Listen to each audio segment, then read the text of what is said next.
Claire. Okay. Thank you so much, Claire, for the lovely introduction.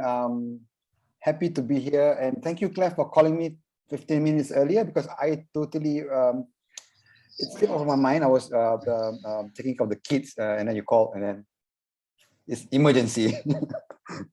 Sorry about that, but I hope that I'm not sure whether I'm the right person to be talking on this, because when you describe GDI, it looks that it is working on something that is very scientific, very serious, very technical, carbon emission, etc. And I'm not that kind of scientist. I'm just that usual humanitarian worker. Therefore, when I was developing the deck for tonight's presentation, even though the title that I've shared with you, Claire, initially intended to touch more on development, and then while the process of creating that slide, I decided to change it and decided to talk more about something that I know better, which is within the context of humanitarian, and for the purpose to make it relevant, still relevant to the topic that I shared earlier. I put it in a specific context of recovery, because that's the whole process of disaster risk management, where you have disaster and then you respond, and then there's early recovery, there's recovery, and then sometimes it is extended to long-term recovery, and it goes into development, and sometimes in a very smooth transition, sometimes in a very harsh transition, sometimes it didn't happen at all. So I think I will be more useful to be talking about that within the context of humanitarian. That's fine. Yeah. So that's just to manage your expectation, because it will not be talking about the normal urban development, those sort of things. Yeah. It's fine, because community resilience and adaptation is very important, and we need to know about that. Okay. So yeah, go ahead, Hafiz. Okay, let me share my slide, and I'll turn on my video just to. Hold on there. Where's the slide? Okay, can you see my slide? Yes. In full screen? Yes. Okay. Disaster risk reduction and management. This is one troublesome title, because me and Claire, at least, we both of us keep on arguing whether it's DRR or DRM or DRRM. So let's agree that the title doesn't matter. Yeah. Because eventually you need to reduce disaster risk by managing it. So it's either way, it is still relevant whether you want to call it DRR or DRM. So it doesn't matter, right? So let's agree on that, with the intention of resilient development, and of course before development, within the situation or the context of responding to disaster, there's a phase called recovery, which I'll be talking more tonight. So this image, I'm not sure whether anyone can guess where this is. It's a very old, not very old, it's quite old, more than 10 years. Any wild guesses? There's a big ship there. Aceh. Yeah.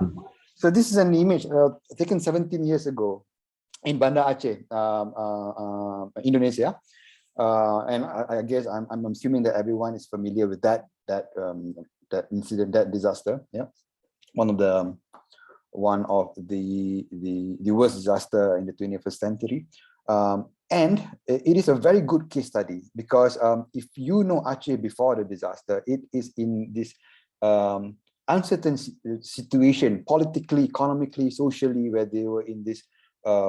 Historically, they are in a very long period of war, a civil war between the central government and the Gerakan Aceh Merdeka, and that unfortunate disaster had opened up opportunities for peace talks, and eventually they signed a peace treaty, and politically it gets more stable, and it allows opportunities for development, not only development due to recovery after the disaster, because that recovery is a given. It has to recover because of the scale, but the situation, that peace situation, that peace agreement opens up opportunity for proper development, a more sustainable development. And if you go to Aceh now. Of course, you can't travel there now.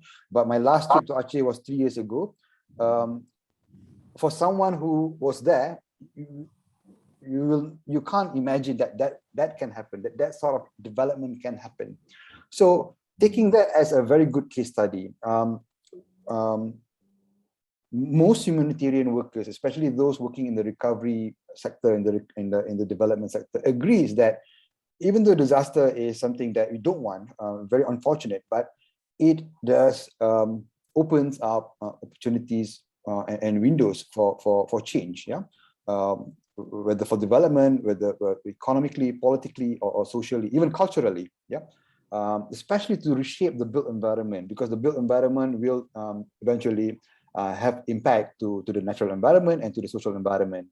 But however, I'm not saying that Aceh, as a good case study, provided good examples. Yeah, there are many bad examples or missed opportunities there when the recovery windows, when the development windows were open up so wide.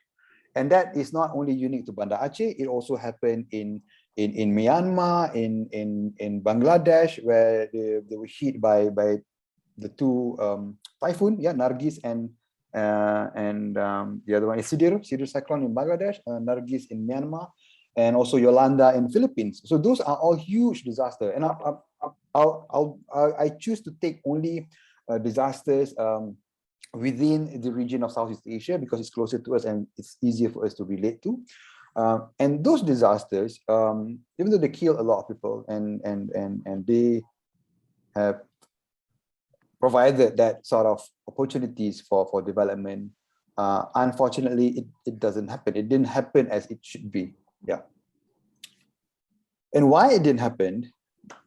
Some of the reasons, yeah.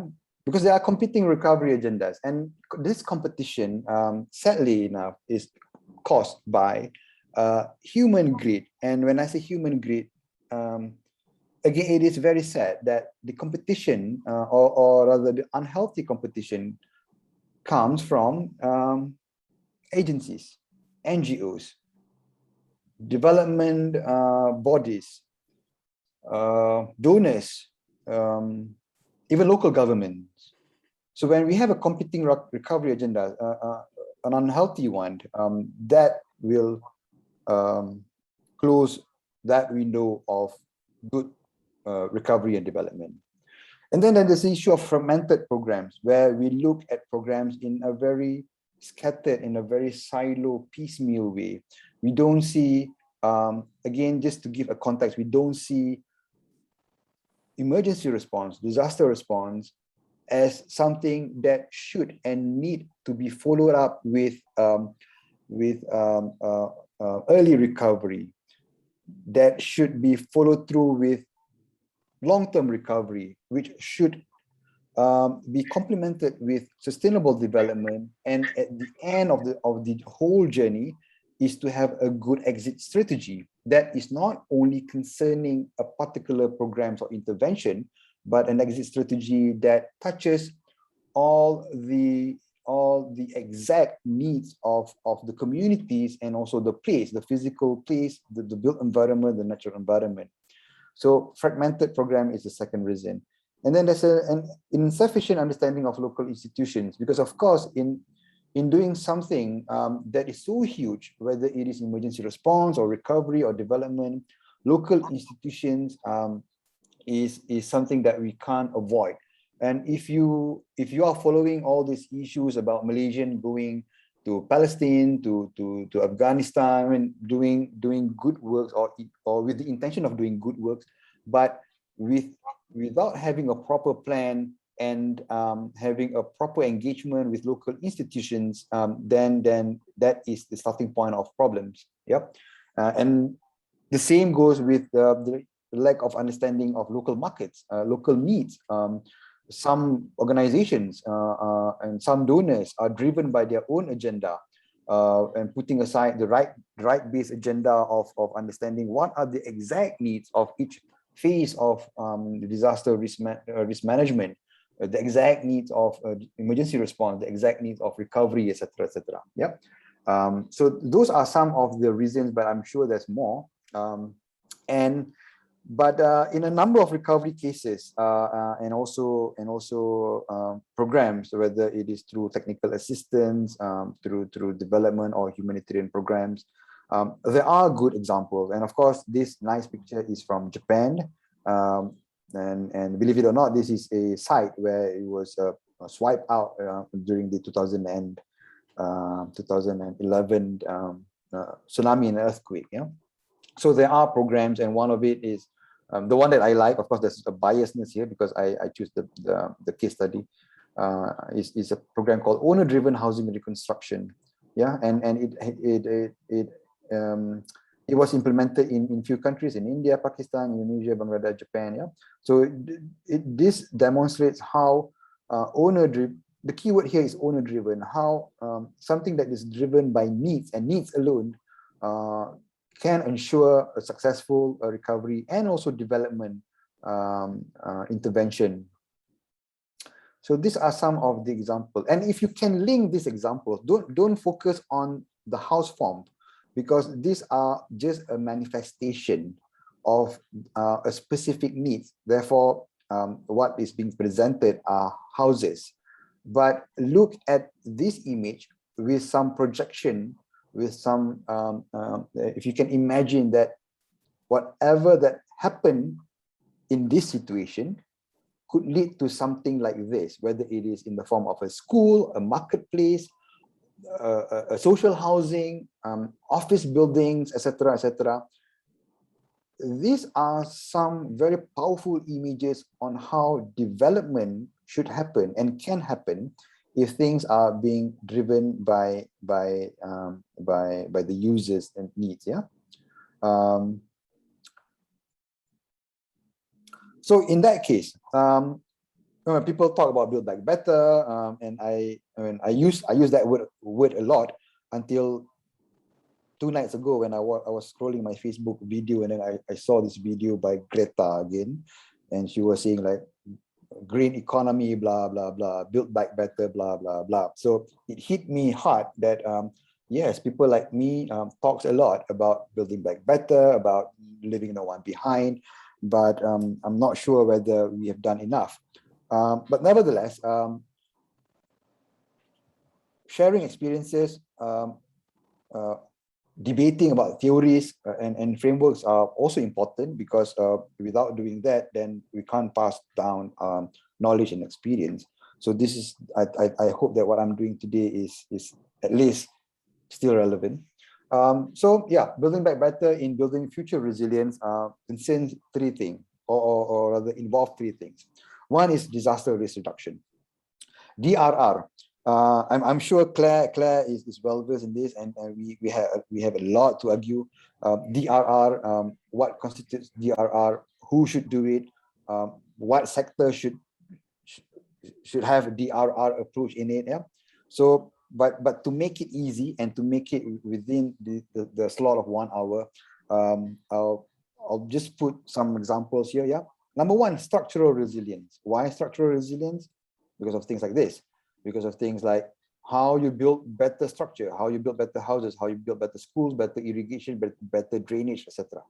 Number 2 is the non-structural way, like having a multi-hazard based land use planning. I'll give some example later on how land use planning that is not risk informed leads to death and unwanted situation.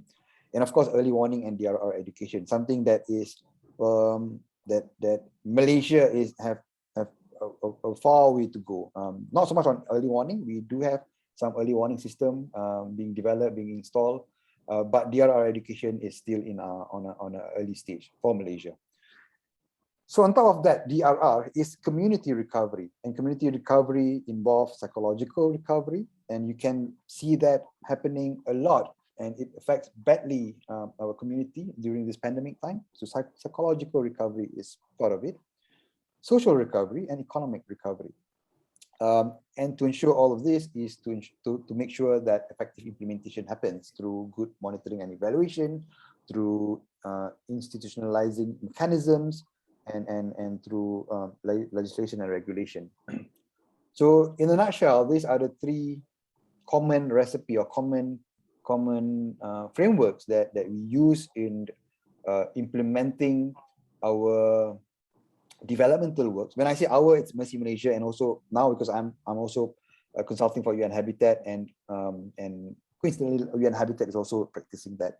So in our programs and initiatives, and it starts right from emergency response, the emergency response phase, and also in meeting the objective of building back better for building future resilience. So these are some of the key points that we need to always take into serious consideration. The people, of course, is the center to everything. Yeah. And then the policies. Well, some might argue that policies should come later, but if we are looking into something that is long term, that we want to leave it there for the community, for the local government, for the whole ecosystem, then we need to have a look at policy right in the beginning. Coming together with that is to do partnership, because coalition and partnership is the way to go, because you don't want to be coming to a certain place and facing all sort of problem like what I've explained earlier in the second slide, the lack of understanding, institutional understanding, local needs understanding. So partnership is the way to go, and it also allows you to mobilize resources more efficiently and more effectively. And adaptation to technology, because there are things that human just simply can't do. I mean, maybe we can do, but things that would take 20 days can be done in a day with the use of the right technology.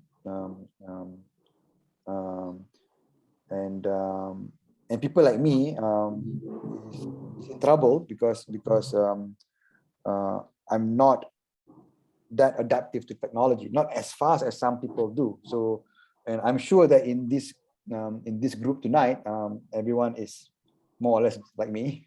So this is where the young people, the more technology savvy people should be involved, and we should get them to be involved in what we are doing. And to get them involved, and also to respond to the needs of people on the ground, is to build trust. And how to build trust is to have accountability and clarity of our role. I'm lucky enough to be working with Mercy Malaysia for 17 years more, and it has grown from a small local NGO to a reputable and respected. I won't say international, but at least at the regional level, Mercy Malaysia is well trusted. And I always say to my colleagues in Mercy Malaysia that Mercy Malaysia is like this because of the trust that we have been building, and it took us 21 years to build that trust. So it's very important, and in building trust, in driving all this, is to have good leadership. So leadership in terms of organizational leadership, in terms of mobilizing talents and resources, in terms of devising methods and approaches. We need good leadership, and at the end of the day, everything should be delivered in an appropriate quality. Therefore, monitoring and evaluation is very important. So let's go one by one. People. Well, I don't have to read through the slide, but I think the word people speaks by itself. And the focus, the center of everything is all about people, the people that we serve, and also the people that we are working together with, because humanitarian starts at home. And while we are serving the vulnerable people, we also need to take care of our own people. And COVID-19 shows just exactly what that means. When people ask me, what is the most challenging disaster that I have experienced, responded, I'll straight away say it's COVID-19, because it shows you that responders and people who are giving assistance are equally at risk, are equally vulnerable to those that we are assisting. So people is at the center stage here. And for example, this diagram, it illustrates an example on how Mercy Malaysia decide to come out with a very strategic shelter program that was planned and designed based on people needs, not because that they need a roof on top of their head. That is obvious, but how can a shelter rebuilding will not cause further damages to human or to people's stress level and state of mental health. So, for example, if you look at the usual shelter reconstruction project, after a disaster, there will be an emergency shelter being set up, usually in the form of a tent. And organizations, be it international or local, will usually decide to build permanent structure, permanent houses. And there's nothing wrong with that, except for that it will take such a long time. And usually it's about 1 year to a year and a half. And that is the problem, the gap, the time gap, where people living in tents. So just imagine that you need to live in tents for a year or more. That will put you in a very unhealthy state of mind, state of mental health. So therefore, Mercy Malaysia always come out with this concept of transit home. There are some local governments who are not agreeable to this because they see this as a waste of resources, because we need to build two things. In fact, three. We need to give those affected by disaster tents, temporary tents, and then we build a transit home that could last for a maximum of 1 or 1.5 years, and then we need to build a permanent house. But while you can say that it can be considered as a waste of money there, but the gain that we get from the people that we are serving is, I mean, you can't count the value, because this is about mental health. It is no longer about having a house for the sake of having a house. It touches about everything. So this is one example. Well, I illustrate this from the case of our intervention in Kuala Krai, Kelantan, and also the more recent one in Palu in South Sulawesi, Indonesia, and also in Aceh. Okay, policy. Why policy is important? And well, as I said, many people would debate that policy is not that important at this stage, but I beg to differ, because a good policy, a good reconstruction or recovery or development policy will help to reactivate communities and empower people to rebuild their lives, yeah, through many forms. And as I said, whether it's houses, whether it's marketplace, it's a religious facility, schools, those are manifestation of needs, and it can come in various forms, it can come in various sizes, but what matter is that how strong policies and regulation govern the whole process. Because without having this, then you can say bye-bye to everything. And in the case of Malaysia, well, okay, let me put it in a more structured way. This whole discussion about resilience and disaster risk reduction is not a new thing. It has started way back in the early 90s, during the decade of, I can't recall the name, the decade of disaster resilience or something like that in Yokohama.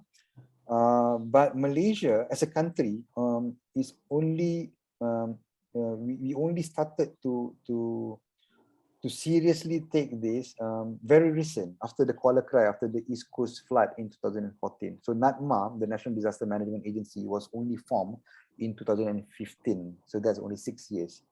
But yeah, better late than never. At least we have a custodian of disaster risk reduction and management, and now NADMA is in the process of finalizing the country's national DRR strategy. Yeah, so this shows that policy, without having policy, a good policy that is understandable to everyone, every stakeholders, this is what happened in Malaysia now. You can see that things are not well thought properly. Yeah, even though it is improving, but of course we can't compare ourselves to things that are less than, lower quality, but we need to compare ourselves how we do development, how we do reconstruction, recovery work, and compare it with the likes of Japan, the likes of Indonesia. And mind you, Indonesia is a very good case study for disaster response and recovery. Partnership includes partnership with government, and when I say government, it includes a national federal government, subnational government, state government, and also local government, the local authorities, the pejabat tanah, etc., etc. The built environment sector. I can just say this from my experience. The problem with the humanitarian sector, when they build things, when they conduct programs, especially physical programs, for example, reconstruction and rehabilitation, development of schools. The problem is that they don't work together with the expert because they think they are the expert in humanitarian. And similarly, the problem with architects who wanted to do good things by rebuilding houses and schools, they don't work with the humanitarian workers. They think they are the best designer in the world without having that humanitarian understanding. Is a huge problem, and things are changing. At least from the Mercy Malaysia perspective, we are now starting to work to have a partnership program with the Malaysian Institute of Architects, the Malaysian Institute of Planners, etc., etc. So things are changing, but it was very different many years ago. Humanitarian workers, when they do reconstruction and recovery, they just do it themselves. Any program officer design houses. So you can see how silly we are many years ago. Yeah, and then partnership with assistance agencies. Of course, money is very important. Without being able to mobilize financial resources, it's very difficult to do things and to sustain things. And this is where capacity building play its role, because everyone knows that money is a huge thing, and to get grants is a huge thing, but many people fail to do it, not because they are not eligible to receive grants and financial assistance, but it's just that they can't, they lack the capacity and understanding on how to access those funds. Because we are in Malaysia, we are not living in Bangladesh or Philippines where development grant, development financial assistance keep on flowing to those countries. But for low risk country and country with a slightly better economic fundamental, to receive assistance from donor agencies is a tricky thing. But some organizations, which also include Mercy Malaysia, prove that it can be done. So I'm not sure about GDI, but there's always a way that GDI can expand and at least have access to sustainable financing for your programs. And we can talk about that later. And last but not least, the partnership should also happen. This is in fact the most important. It should happen with the affected communities. We should not treat them as beneficiaries. Number one, because it's not sure whether what we are doing will benefit them. That's the first thing. So let's stop using the word beneficiary. Number two, let's stop treating them as people who need help, because, well, of course they need help, but we also need their help in order to deliver our program. So we should treat them, those affected communities, as equal partner. Technology, of course, like I said, things that things are getting more complex, things are getting more trickier, but there's always a solution to every challenges, and one of it is to use technology in a very smart way. And the good news is that all those technologies are now available and cheaper and also smaller. We don't have to carry or we don't have to travel big to. I mean, things are very different now. Things are lighter and cheaper, and we can't deny technology as an important enabler to make our work more efficient and effective. And then trust. How do we manage stakeholder? How do we manage partners in building trust? Because as an example, my friendship with Claire, I think, is built upon trust. When Claire first engaged Mercy Malaysia, it's a very formal thing. She sent me email, Mercy Malaysia, can you come? I said, yeah, we can come, but you need to cover our costs, blah, blah, blah, blah, blah. But then that grows from beyond this formal relationship, because we have trust. And I think that is very important, because from that trust, it grow and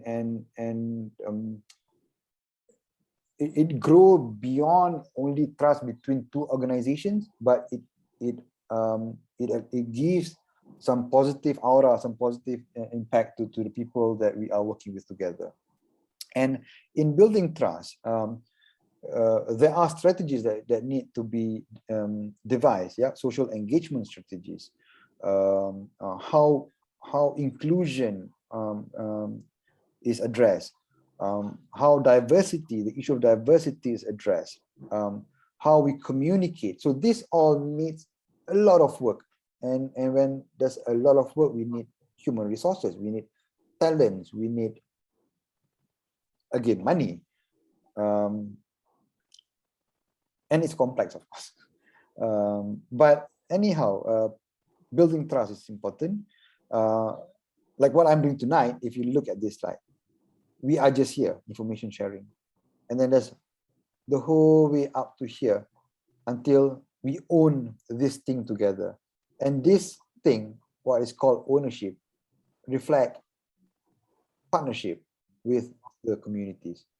So things are very spherical. It goes back and forth, back and forth. But my point here is that we need to build the trust. And I give you the story of Mercy Malaysia. Mercy Malaysia is Mercy Malaysia not solely because of Tan Sri Dr. Jamila or the current president, Dr. Faisal, or the executive director, or the strategic planner, or the Bunga Raya, or the campaigns.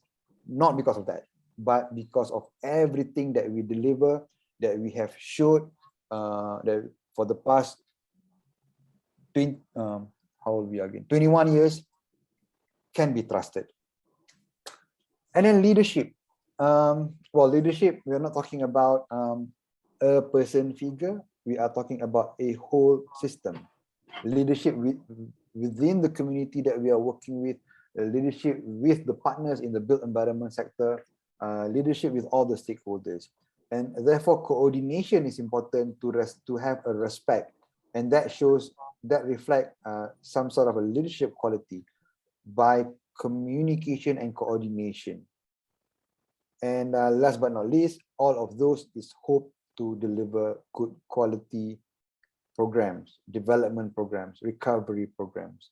And along the way, whether we realize it or not, because of those complex processes, we are actually touching a lot of pain points. Yeah. Example, when there's a disaster, there's a huge need for post-disaster recovery and development. So we decided to build houses. In the process of building houses, indirectly and also directly, we develop labor skills, we develop other capacity, we offer opportunities for local markets. In the whole process, we learn about coordination of and planning and coordination of resources and activities. In the same process, when there are challenges and gaps, we need to have ad hoc intervention, sometimes in the form of trainings and capacity building. So that contributes again to the building of quality. So this is why we look at an unfortunate situation or event of disaster to be looked positively, that it will open up windows for development, not only physical development, not only better land use, better housing quality, better material, better kayu, better besi, but better processes, better idea. So this is what I mean when I put up that slide earlier, when I was talking about disaster opening up the windows for development. So yeah, the rest are, I think, the same. Conceptually, I think I have spoken enough. I'll share some images here. So this is an image of Zatari camp in Jordan, a border town where the Syrian refugees escaped. Even though it is a refugee camp, but if you look at the scale, it is actually a whole township that should have its own mayor. Why? Because the population is more than Kanga, Perlis. It has over 1 million population. So if we want to talk about development, let's take it to the very basic and look at this example as a context, that if we think that we have no active role in this, we should think again. So this is the view on ground, what's happening at the border town of Zatari camp and Syria. At the moment, I'm working on this short programs assisted by, I saw Aisha Awan there in one of the participant list tonight. So we are working on this emergency response in Afghanistan with a specific focus on a place called Jalalabad, which sits at the border gate where people escape from Afghanistan to Pakistan. So while whether this sort of situation will happen, I'm not sure, but again, the situation there in Afghanistan, the political instability, the economic instability, actually, if we look at it positively, opens up huge window for sustainable development. Oops, it's not moving. Okay, and closer to home, this is in Bangladesh, in Cox's Bazar. It's almost the same context, yeah, where the Rohingya refugees are living there. Of course, they are here because of political issues, because of human rights issues, but as they are living in this haphazard situation, they are getting more vulnerable to other risks, which include climate risks as well, which I think I don't have to explain. So this is where, okay, this is what, if you remember, I said earlier, why policy is very important, why having an understanding of the local context is important, so that we can develop a risk-informed land use planning. So if you look at this slide, this is in Palu, in South Sulawesi, Indonesia. There was hit by a strong tsunami, earthquake and tsunami, and then a phenomena called liquefaction, where the soil weakens and it sucks down everything. So this is before the disaster, and on your right is after the disaster. The sad part here is, I mean, on top of a loss of lives and damage through the whole environment, the sad part here is that they know that this area is of a high risk. It's a red zone, and they have known this since the early 90s. So that is, for me, the saddest part. They know, but because of lack of transparency, because of human greed, because of weakness in governance, they still allow people to settle here, to build houses, schools, mosques, churches, markets, you name it, everything. It's a whole city, and they allow that to happen. So If we think that the built environment actors, if the activists, if people like you and me have no part of this problem, let's think again. Okay. And of course, it doesn't have to be all sad and also scary. We should also look forward on and have a vision. So I produced this drawing as an exercise because architects don't have anything to do, so we draw a lot. So I produced this drawing just to imagine what our environment can be or should be after we have been taught a hard lesson by the pandemic, by COVID-19. So these are some simulations of built environment scenarios, how our built environment can be better developed after this. Okay, so just to share with you, because I also have the responsibility to share information and training opportunities. So, and because I'm also working with UN-Habitat and also Mercy Malaysia, there are a lot of opportunities for partnership that organizations such as GDI and also non-government entities and individuals can be part of.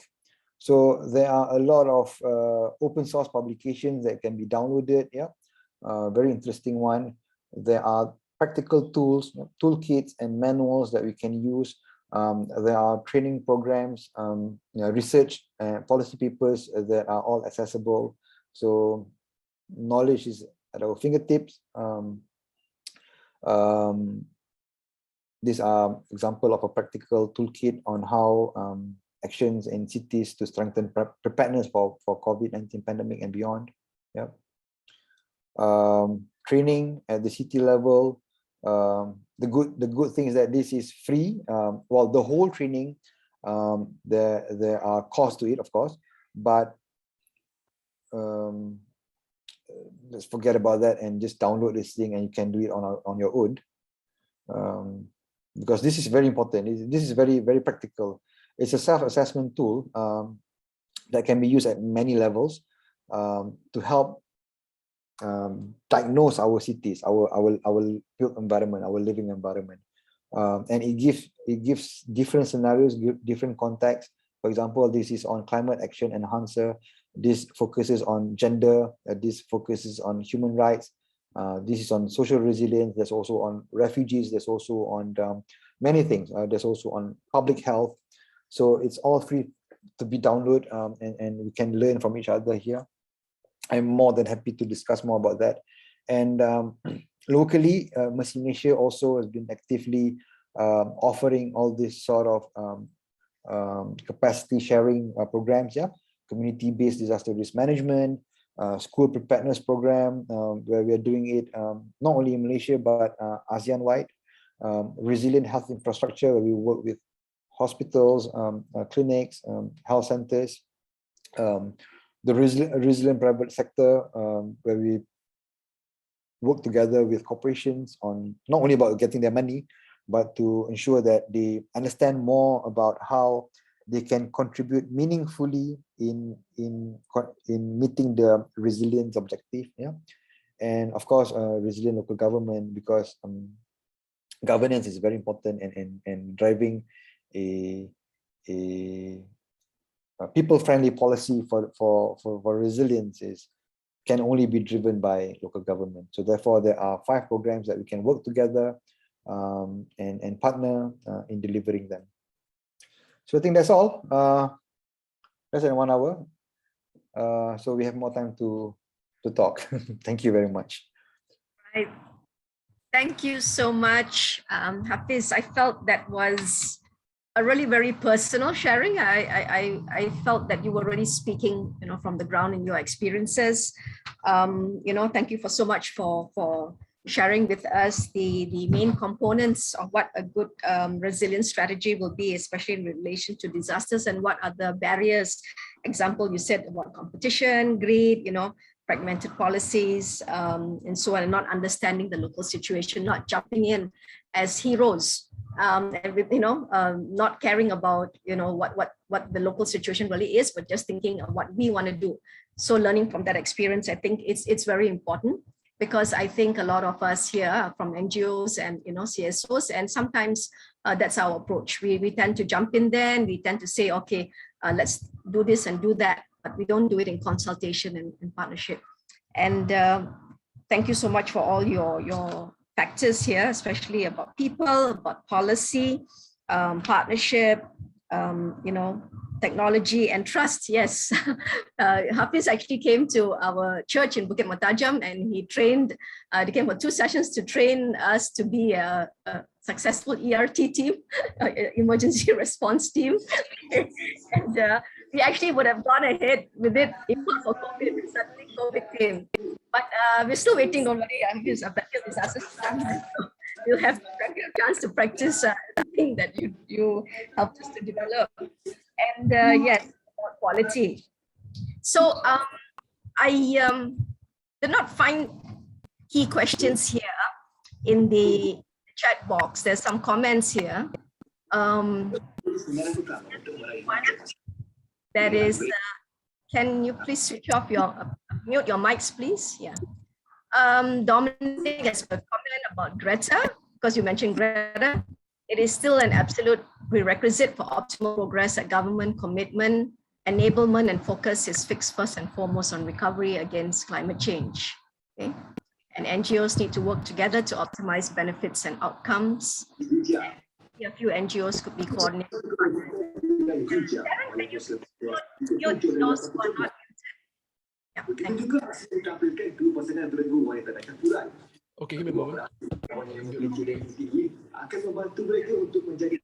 And of course, transit homes, how to get a large number to the disaster site. I think, Hafiz, we have the NARIM tents, isn't it, that's still available?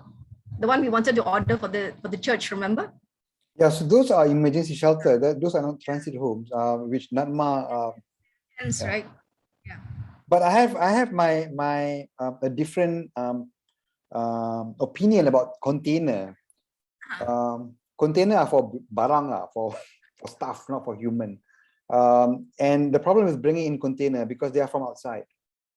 So if you look at the perspective of a disaster that opens up opportunities, even a huge disaster like what happens in Aceh, people still work. They still want to open up their shops. So resources are still there. Raw materials are still there. So it's wrong to think that, oh, it's a disaster site, there's nothing there. No, everything is still there. Usually it's still there. So let's not use things like container, but maybe it's more difficult because you need to have quality checks, but it's better to support the local economies. Okay. Nadia has a question about security. Nadia, yes, go ahead, Nadia, please. Nadia? Yeah, sorry. Hi, selamat malam, Hafiz. Nama saya Nadia. Jangan sumpit saya. I have a question with regards to human migration.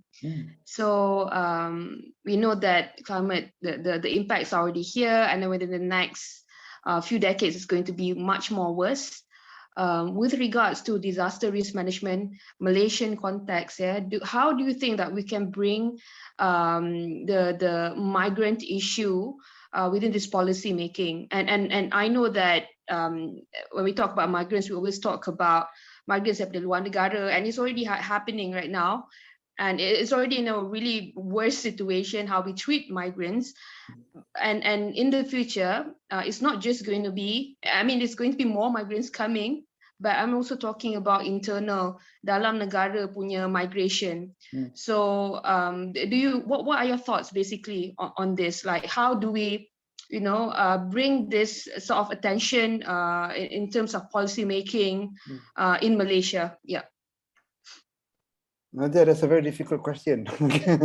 Very difficult, very, very delicate thing. But I'm glad that you raised it and you mentioned about climate migration, because that's the next big thing that will happen. We are used to political refugees, those who migrate because of financial issues, things like that, all the party and padi, pendatang tanpa izin. But the next big thing, as predicted, will be those who are migrating because of climate issues. But the end game is the same. It's about protection. It's about treating them, or the so-called migrant, as equal human beings with maybe they won't receive the same status, but who cares about status? What we are talking about is the basic rights of the migrants, people who migrate, to be receiving basic access to education, to health, to food, to shelter, and to security. So those are the basic things. And we don't need policies to ensure these basic things. Now, don't get me wrong. Of course, when there's policy, it's very important. But it has been proven that we, Malaysia, will never sign the Refugee Convention, the 5161 Convention. Is it 51? I can't remember. The Geneva Convention. We will never sign it. But whether you believe it or not, we have been receiving and also hosting refugees more than Japan, a country that has signed, a country which is a signatory. We have been hosting them. Why? Because not all of our politicians are useless, even though most of them, but because Malaysian, basically, we have good heart. So we host these migrants, these refugees, on the basis of humanity alone, not because there are policies and so on. People in Majlis Keselamatan Negara, they close one eye. There are guru besar who let refugee children to enroll in their school. And this is from my first-hand experience. The guru besar, do you think that he is not aware that a refugee can't be enrolled in a public school? He is aware, but on the basis of humanity, he allowed that to happen. Same with some of our politicians, same with some of our decision makers in the Jabatan Pendidikan Negeri, Jabatan Pendidikan Daerah, Jabatan Kesihatan Negeri, Jabatan Kesihatan Daerah. So while the end game is to treat them as dignified human beings, the whole process is to keep on advocating and influencing so that the government, not only the government, but the whole system understand the need to recognize people. Not recognize refugee, but recognize people, because they are people, to recognize them. But for the time being, of course, we don't have that legal standing, except for the UNHCR card. Even that, I'm not sure about how they are recognizing refugees because of climate. I'm not too sure about that, because I'm not an expert. And also internally displaced people, people who are migrating internally. In Malaysia, it's not too bad lah. It's not too bad, because in Malaysia, but the problem is that when we migrate from, let's say, from kampung to bandar, usually people will migrate from kampung to bandar, not the other way around. This is where the problem is, because it's hard to live in bandar. So urban poor is the poorest actually. If you're poor in Kodiang, it's still okay, but if you're poor in Semarak, then die lah. So that one need to be managed. How to manage that is to ensure equal, or not equal, but adequate distribution of development, planning, and economy and social services to the rural area, just to maintain people there. If not, the internal migration will happen. But of course, this is different. If you're talking about Indonesia, which is huge, then it's a different story. So more or less, that's my answer. I know that I'm not answering you, but more or less, that's my opinion. Thank you. Thank you so much. I hope that satisfies Nadia. We have a question here from Nicole Fong. What are your thoughts on the expected climate mitigation and adaptation plan, which she assumes DRRM will be part of, that was recently announced? Do you think NADMA will be heavily involved, and are they equipped with the knowledge and the skills to carry out this task? Nicole, sorry, I'm not an expert. I have to admittedly that I have not read that climate mitigation. I'm not a climate scientist, so and I don't work in climate issues. Climate mitigation and adaptation plan. Which plan is this? Oh, it's not out yet. They just said they're going to write it. So I mean, I just wondering if there's any like news or plans about the latest DRRM that will be. The one that I know, out. the one that I am aware of is the national DRR strategy, because I'm part of the consulting team there. So that is the one that is being spearheaded by NATMA. And of course, in that plan, which is high level, it includes climate mitigation and adaptation.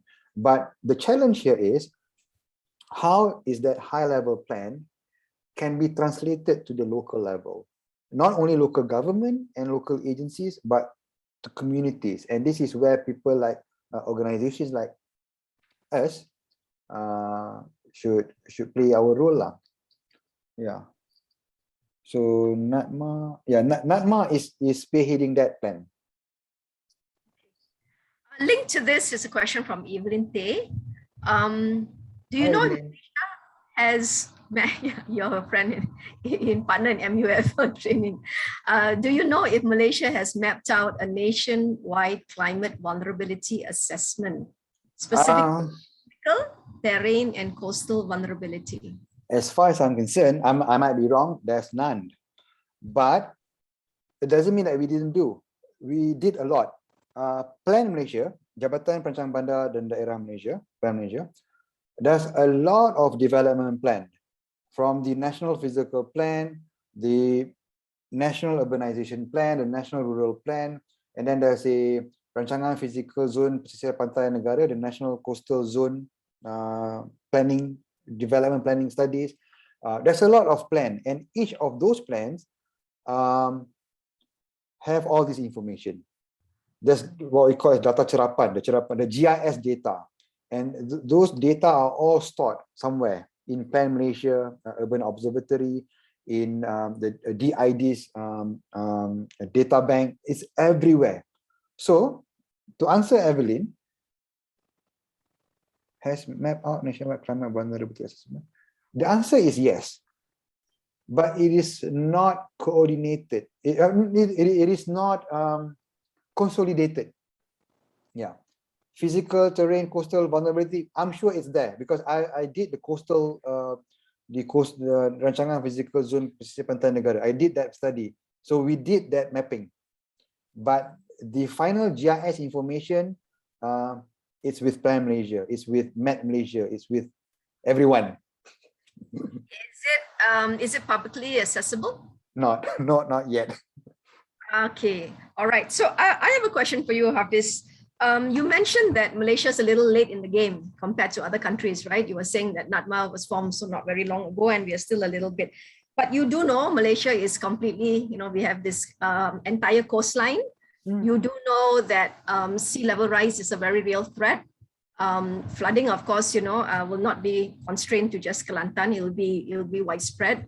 And also there will be moments of drought. So how do you think Malaysia is in terms of, like in Southeast Asia, for instance, our level of preparedness, our level of, taking this seriously and preparing for future scenarios? Disasters can be slow onset. They don't always have to be this fast onset typhoon thingies. They can be the slow onset things as well, but they will still be disasters. And so how is Malaysia in terms of our preparation for this? We're taking it seriously enough? And if not, what do you think we can do? As we're all activists here, we're also with GDI, what can we do in collaboration with Mercy Malaysia and other agencies? Well, it's unfair to say that Malaysia is bad. We're actually very good in reactive response. So I have to acknowledge that we are very good in that. We Malaysian, we can mobilize everyone from the top guy. Everyone will be mobilized in a reactive way, but in a strategic way lies a problem. So if you look at preparedness in a strategic way, when we say strategic, it involves the whole process until the long-term development. We are miserably failing because we look only at the short-term emergency response. And that is the reason why we only formed our National Disaster Management Agency 5 years ago. That's the reason why we have MKN Arahan 20 after the Highland Tower. Malaysia is not from 1993, right? Malaysia is from 1957. It is way behind. But we only start to do all those sort of things in 1993, in 2015. We are left behind in terms of strategic thinking. If we look at it, okay, the reason why we are left behind because we are complacent, because we don't have disaster. Konon-kononnya lah, we don't have disaster. But even though it's true, if we don't have disaster, our neighbors have disaster. And as an ASEAN member state, we have obligation as a regional cooperation body to assist. And which country that have the most strategic capacity to assist? If anything happen in Philippines or Indonesia, Singapore tak payahlah, dia okay. Dia banyak duit juga. But if anything happen in Singapore, of course lah, Johorian lah bantu. If things happen in Selatan Thai, which country has the strategic position geographically and also in capacity? It's Malaysia. But because we don't have that, we are behind. So let's say tomorrow, hopefully this won't happen. But let's say that if there's a big disaster tomorrow in Indonesia, big as Aceh, do you think they want Malaysia to help?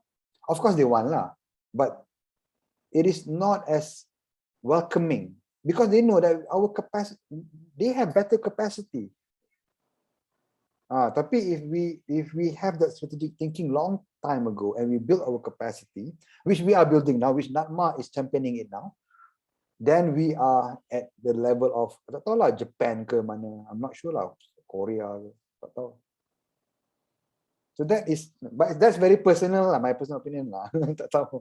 No, I think you've got a good handle on it. You've been in this fight for a long time, and if Mercy can't do it, I do not know who else can, because you've been really knocking on all the doors from top to bottom. I think you've hit the nail on the head when you said it was really complacency, and I don't think it's restricted to this area. As a general, we are complacent. And we have too much time to do other kinds of nonsense, yeah? Okay. And climate is making it more sophisticated because climate there's no boundary to it. Everything is transboundary. Yes, exactly. There is a question here: how ready is MOH to handle frequent extreme weather events like specifically heat waves? This is from Nadia again. Tak tahu lah, but what I know is that COVID-19 has exposed many things. But how ready they are to handle, this is very specific to weather, kan? I can't answer this, sorry. I have no knowledge on this. Okay. Anyway, in terms of health, I would just say MOH, because the government works in silos, MOH has been very restricted. In terms of climate, they work on two things, and they're really focusing on vector-borne diseases like dengue. That's one of their key areas, and floods. Heat waves also now is in their radar. But the thing is that the healthcare system is still very reactive. So when you're sick and then you go to hospital. But the thing is 80% of health is outside the hospital. The hospital is the place where you either go, to get treatment, and then, if you're lucky, you get out. If you're not lucky, then you die there, right? But health begins outside. And so that kind of thinking also needs to change. Is what Hafiz was talking about. Since you mentioned it, I think it's good to find this out and also to start engaging with MOH. But what I know is that there's this NGO in India called SEEDS India, SEEDS BG, SEEDS, SEEDS India. The founder is Dr. Manu Gupta, not a medical doctor. It's a very good NGO, and they have been advocating for extreme weather events, preparedness and risk reduction for heat weather events, because heat waves hit India very badly. They've got all the stuff there. They've got the toolkits and all that. Yeah, we'll get in touch with you on that, Hafiz. Yeah. Sure. A question from Daryl. Seeing that these natural disasters are recurring every year and at the same areas too, what can we do to prepare all high-risk areas?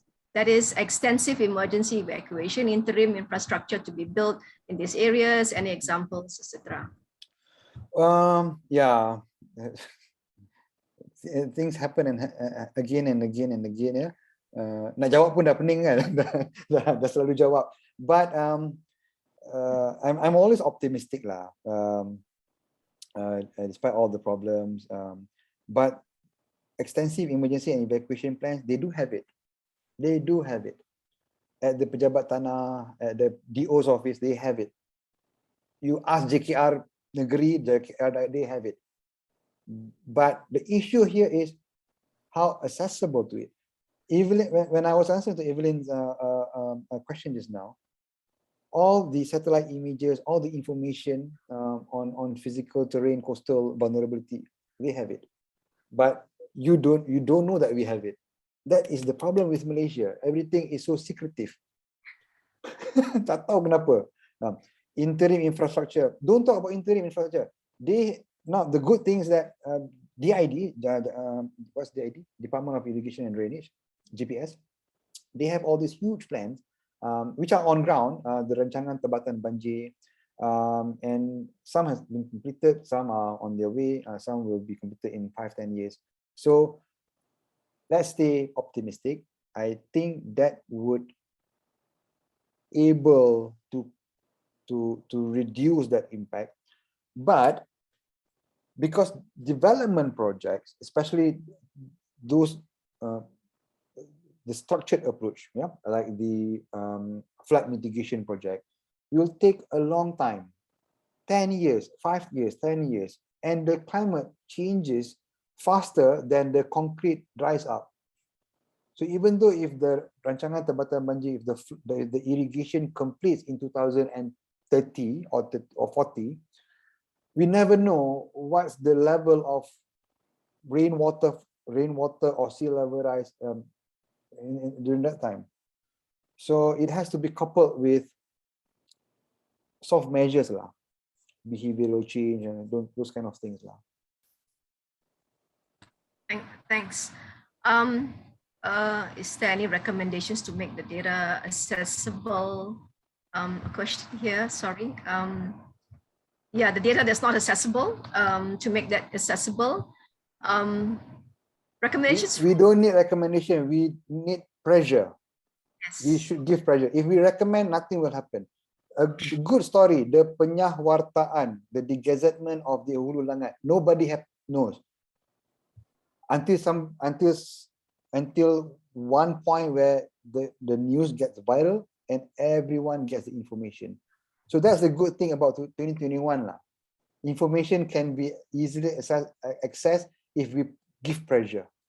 So stop giving recommendation because they won't listen. So just pressure. Thank you. Evelyn, again, I've heard that such info are not released publicly, so it may reveal which location or property exposed to risk. In fact, the insurance premium. Okay, all right, that's a comment. That's a comment. Hafiz, two things. You belong to the ADRRM, so is there anything that ASEAN is doing collectively that which Malaysia is part of about making ASEAN more disaster resilient? ASEAN, as in the 10 member states? Yeah, I mean, as in your ADRRM, I mean, in the ADRRM is not ASEAN, it's Asian Pacific, so it's outside. But of course, it includes Asia, Southeast Asia. And it is a coalition of civil society, so we can't say that Malaysia is part of it because Malaysia is Mercy Malaysia only dalam ADRRM. But if you look at Malaysia as a country,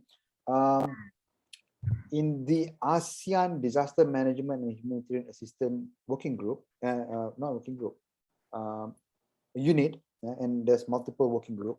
Malaysia is chair of many specific working group, preparedness, response. So we sit together with the other member states. Oh, okay. So it's surprising that we are actually chairing many groups, but it's always co-chairing with the other country. Not doing that much here. Okay. All right. Freedom of it. The other thing is you talked about planning ahead in our rural and urban development planning. And I think this is interesting too. I think there are quite a number of people here who also are urban planners. Is Bernard here? I saw him here just now. Okay, he's one. But like thinking ahead, the younger architects that are coming out, the younger planners that are coming out, what kind of advice would you have for them? Forget about whether the government has caught up, but I think individuals also can prepare right in advance. and to help urban settings, buildings, and so on to be more climate resilient. So what would be your advice there? As an academic, I am equally what I call this, to be blamed because of our education system. So, for example, if you talk about urban planning and urban design and architecture, while technical competency is very important, we need to add another layer of how our students, who soon to be the professional of the countries, or leaders of the countries, will have empathy. We don't have that in our syllabus, especially those with technical technical background courses, engineering, architecture, town planning. Even though if there is a little bit of theory and philosophy in the education of architecture, it's very minimum, and they are all oriented to theory and philosophy of architectural theories only. Not about humanity, not about teaching people to have more sensibility and empathy. So I think that's the key lah. You need to balance that up. Tambah sikit credit hour is okay lah. Not an issue. Right. Thanks so much, Hafiz. The other thing is, do you think it would be good for a coalition like GDI to organize training? You had many training programs, you shared just now that's available. Are people availing of it enough? I mean, to have a group like Mercy in Malaysia already with this expertise ready to, go out there and just get everyone, brought up to speed. What's the demand for this training program so far? There's always demand for training at different level, but the problem is the pandemic, and we are abusing this thing lah, this computer, this webinar ni. So if you want to do training, you don't do it now, because you will end up doing this style. Yes. And once you turn off the computer, done lah. We see why our friendship lasts, because we were there physically 2 times. Baru 2 kali kan. So I think we need that physical touch, that physical simulation. So the demand is there. Do it, but do it when the time is correct, but not now lah. Okay. Question from Damien. When was the last time a major natural disaster drill was held in Malaysia? Has the drill been updated since then? I don't think there's a major disaster drill, because drills are designed for specific communities or for specific group of people. The one, if you want to consider that major, is the one that they held in Kedah just before COVID-19. That was in 2019, if I'm not mistaken. They did it for a whole week with the communities of Kuala Muda. That was driven by UNDP, multi-stakeholder lah, UNDP, UNICEF, several universities, Mercy Malaysia was there also. So I think that was the major one, and of course NATMA. But even though that's major, but it's very specific to a specific community for a specific disaster. Tsunami, that was for tsunami and flood. Okay. You want to add anything to that question, Damien? Is he still here? Damien? Okay. Yeah, I'm still here. Yeah. Thank you, Hafiz. Thank you for your question. But I think our landscape is changing quite fast. I mean, the natural landscape with all the buildings and loss of creation of new roads, new access.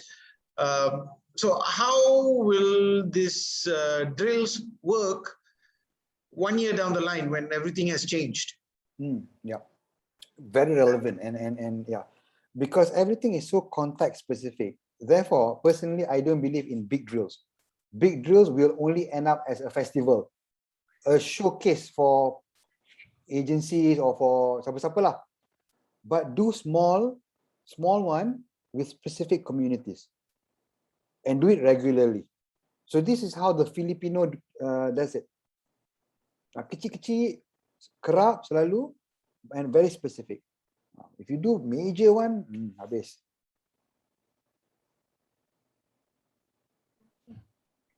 So Hafiz, you know that I work a lot on community resilience. We've also had this conversation, you know, and that resilience is more than just preparing before, during, after disasters, right?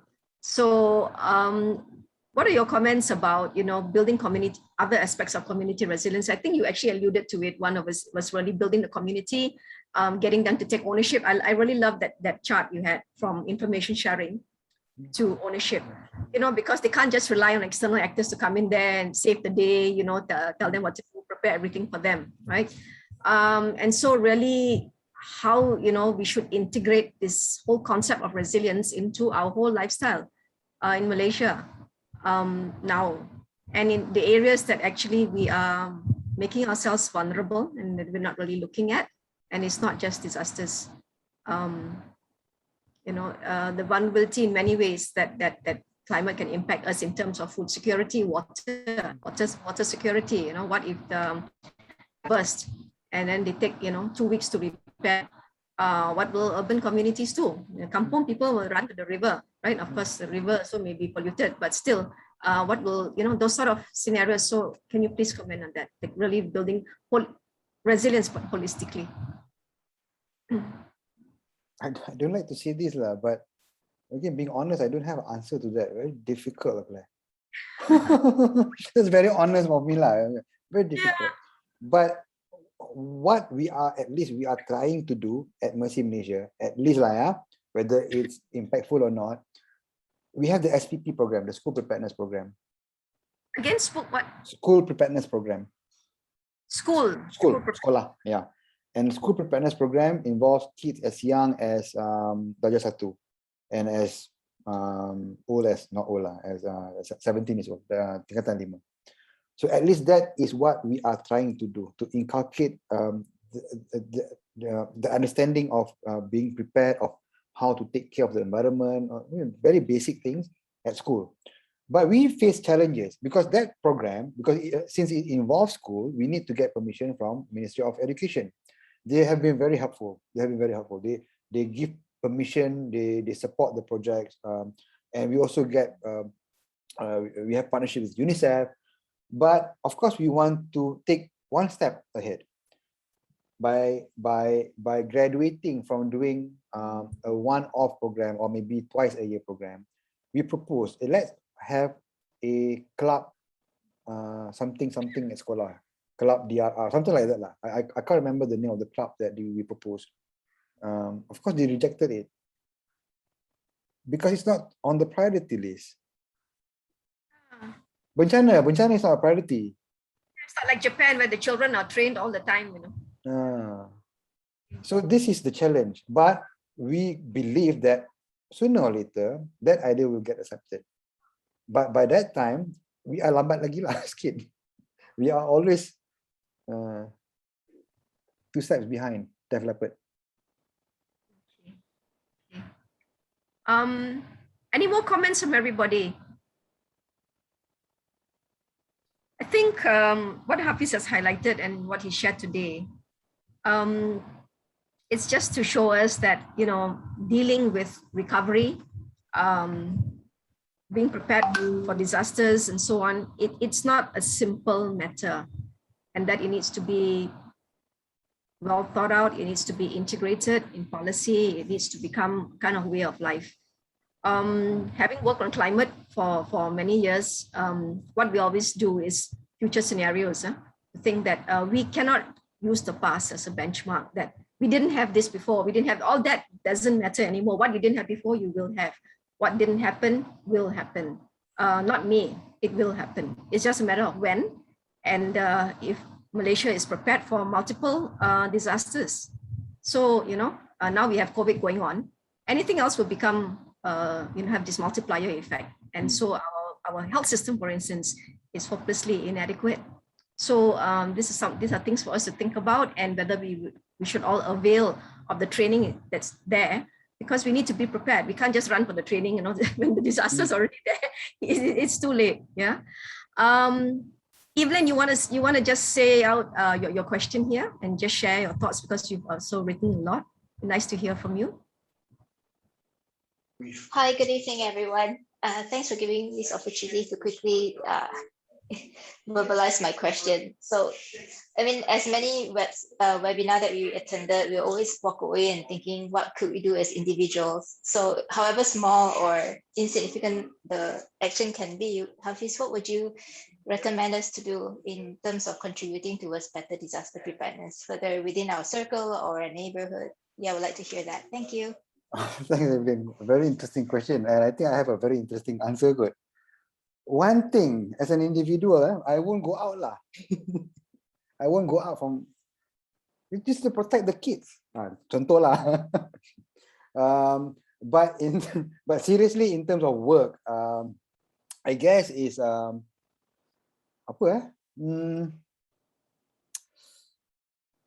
just to influence the kids lah. Because I'm very, again, this is a very personal question, but it's also a professional question. I'm very close to my kids, and that is the only channel that I think I have not done enough.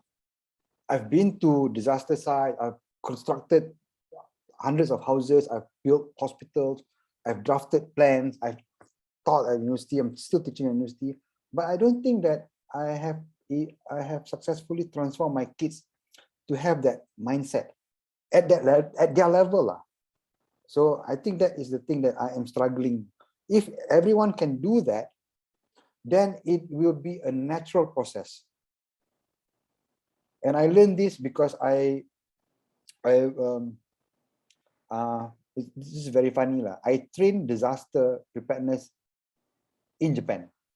Very weird. A Malaysian trains disaster preparedness in Japan, in Kobe University. I was reluctant to do it, but I'm very lucky because if at the end of the day, at the end of every semester, I learn more because I will be learning from the kids. So that is their level. But of course, Japan are not the best in everything. Yeah, they got lots of issues and problems, especially in education. But when it comes to disaster education, they are one of the best. In fact, the best. Thank you so much, Hafiz. Yes. I think the question I always ask my workshops is, how can we prepare our young people to face the climate challenge future with courage, competence, and hope?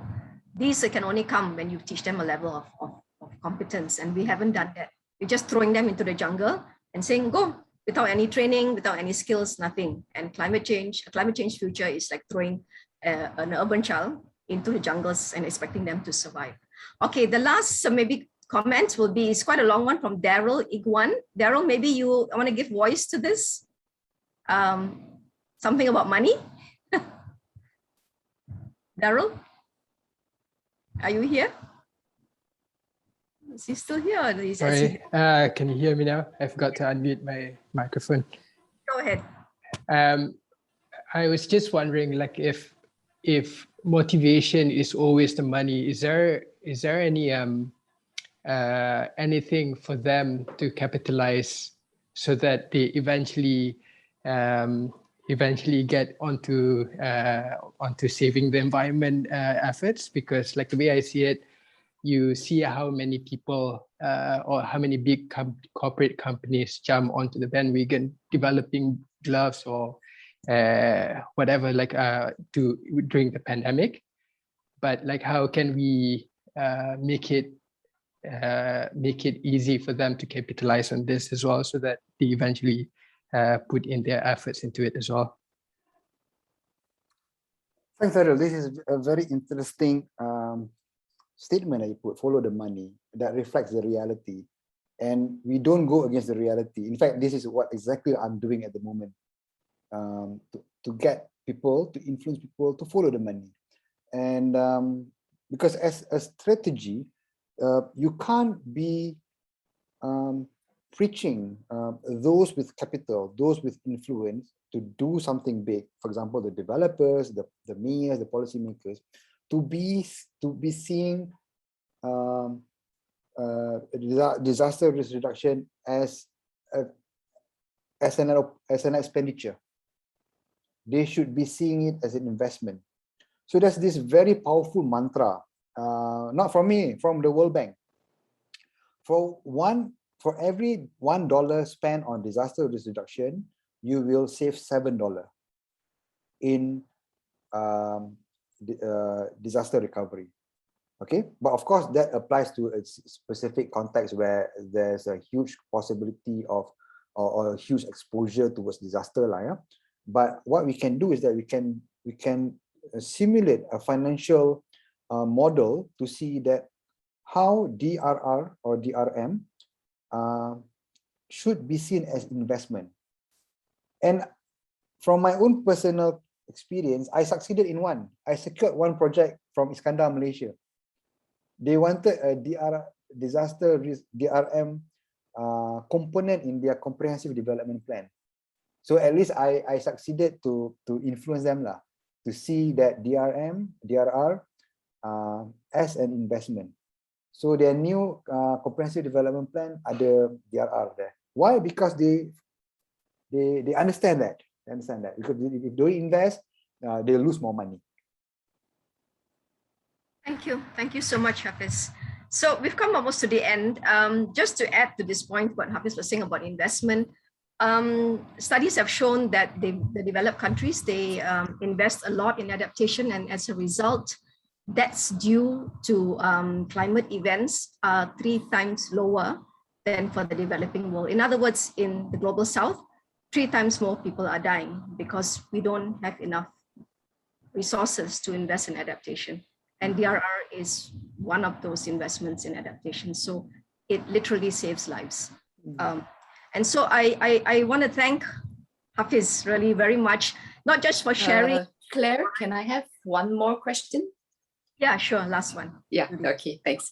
I was just thinking, right, because we have the people here that will want to do something. What can we do to collaborate maybe in all our skills that we have, that we could come up with something to begin with rather than waiting? And because like a lot of flooding will be coming in, flash floods and stuff like that. So how can we in our respective area that we could able to get in touch with each other and support when that things happens, and what do we do and stuff like that? Okay, well,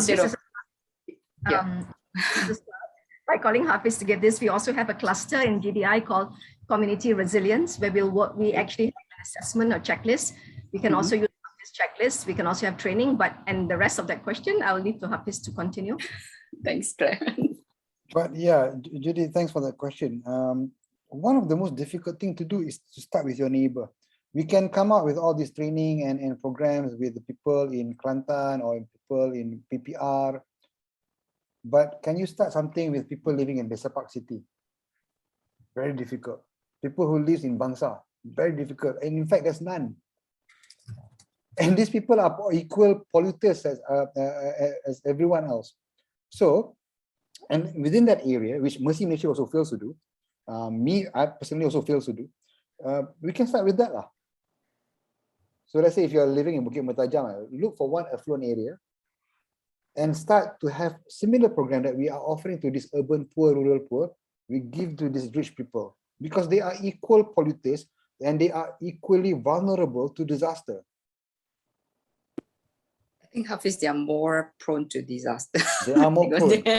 You are it's correct. Just like one thing gone when you see a whole heavy rain, you'll be like, okay, unless your landscape is like protected by the trees and all those, otherwise, yeah, we're waiting for it. Okay, so with that, what you're saying that we follow what you, the programs or the stimulation that you have, and we bring it to our community in that sense.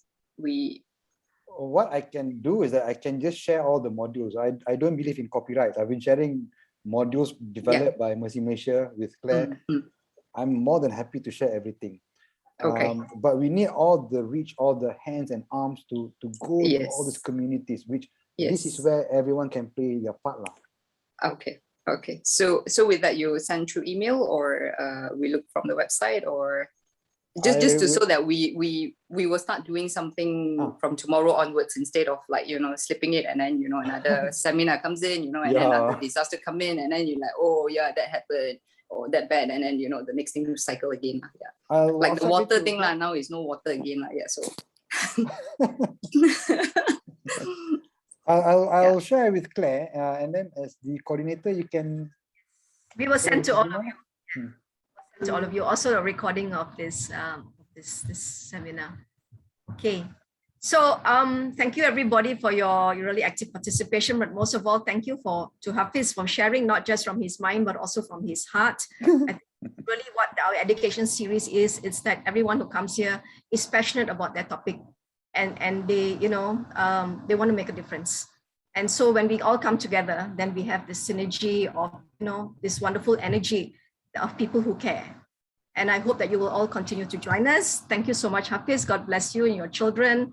You know, thank you for all the good work that you have done and will continue to do for Malaysia and for the world. Thank you so much. Good evening.